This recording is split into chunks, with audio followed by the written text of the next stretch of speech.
to, and I give the call to the honourable member for Denison. Thank you, Deputy Speaker.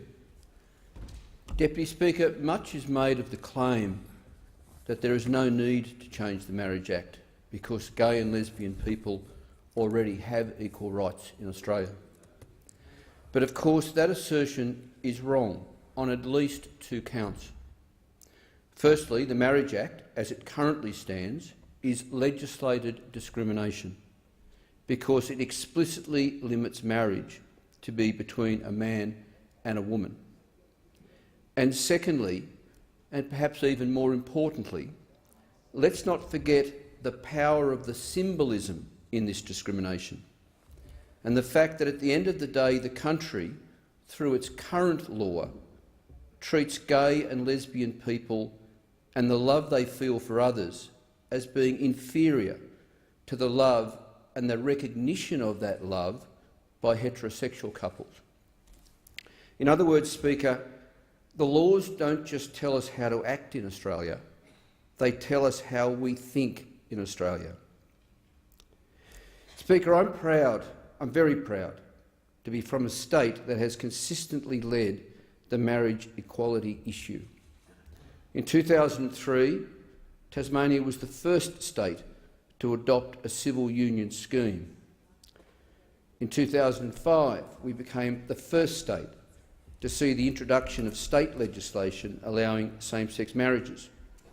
In 2008, we were the first state where a Labor Party state conference endorsed marriage equality. The State Liberal Party also led the way by being the first in Australia to allow a conscience vote on marriage equality in state parliament. In 2012, the lower house of the Tasmanian State Parliament became the first in Australia to pass marriage equality legislation co-sponsored by the Labor Party and the Greens. We have also been the first state to have both houses of parliament pass motions supporting marriage equality. Deputy Speaker, in the postal survey, Tasmania's vote was well above the national vote, and I'm so proud to say that my own electorate of Denison returned one of the highest yes votes of any electorate right throughout this country. Upon reflection, Speaker, I think Tasmania has led the way because being the last state to decriminalise homosexuality in 1997 taught us firsthand the damage caused by prejudice and the importance of inclusion. Of course, none of that would have been achieved, and nor would we be here this week looking to finally legislate marriage equality if it wasn't for the efforts of a great many people. First and foremost, I'd like to recognise Rodney Croome, who is with us today in the gallery, along with some of the other people I recognise. Rodney is a long-time campaigner for LGBTI rights. He was involved in the fight for law reform in Tasmania and was arrested in 1988 after setting up a stall at the Salamanca markets, calling for homosexuality to be decriminalised. In 1994, Rodney was involved in taking the criminalisation of homosexuality in Tasmania to the High Court and to the United Nations. He has been the National Director of Australian Marriage Equality and currently serves as the spokesperson for the Tasmanian Gay and Lesbian Rights Group. More recently, Rodney was the Tasmanian Australian of the Year in 2015. Deputy Speaker, I have many other people I'd like to recognise, and I hope they will forgive me for mispronouncing some of their names. I see Shelley Argent from Parents and Friends of Lesbians and Gays sitting in the gallery. Peter Furness, the founding convener of Australian Marriage Equality. Dr Sharon Dane, marriage equality researcher. John Klopfrog, an AME volunteer and Just.Equal board member. And there's Jason and Adrian Tourzon-McChain and Jack Tomlins and Sarah Nichols, the couples who first filed to have their overseas same-sex marriage recognised in 2003, which prompted then Prime Minister John Howard to shamefully amend the Marriage Act in 2004.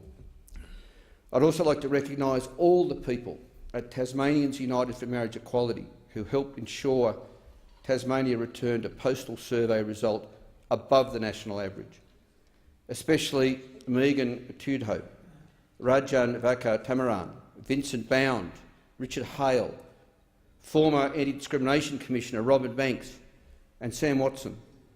They are all Hobart people. It would be really good to mention them today. It is really good to mention them today because they all went above and beyond the call of duty.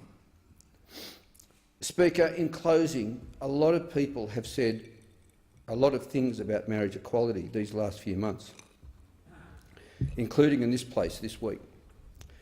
Much I've agreed with, but some not. And I certainly don't agree with those speakers who want any amendments to this bill. But frankly, Deputy Speaker, the time for talking is over. And now we should just do this thing, because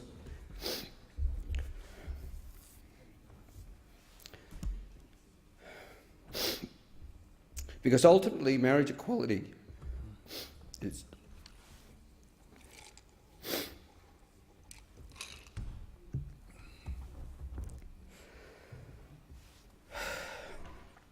we should just do this thing because ultimately marriage equality is just about love.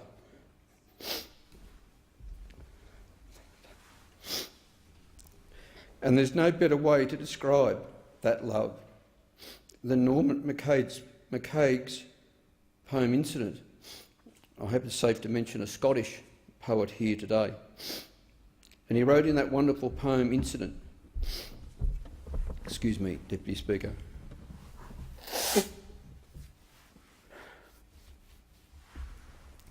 from the poem Incident. I look across the table and think, fiery with love, ask me, go on, ask me, to do something impossible, something freakishly useless, something unimaginable and inimitable, like making a finger break into blossom, or walking for half an hour in 20 minutes, or remembering tomorrow. I will you to ask it, but all you say is, will you give me a cigarette? And I smile, and returning to the marvellous world of possibility, I give you one cigarette, with a hand that trembles, with a human trembling. Thank you, Deputy Speaker. I thank the member for his contribution. The question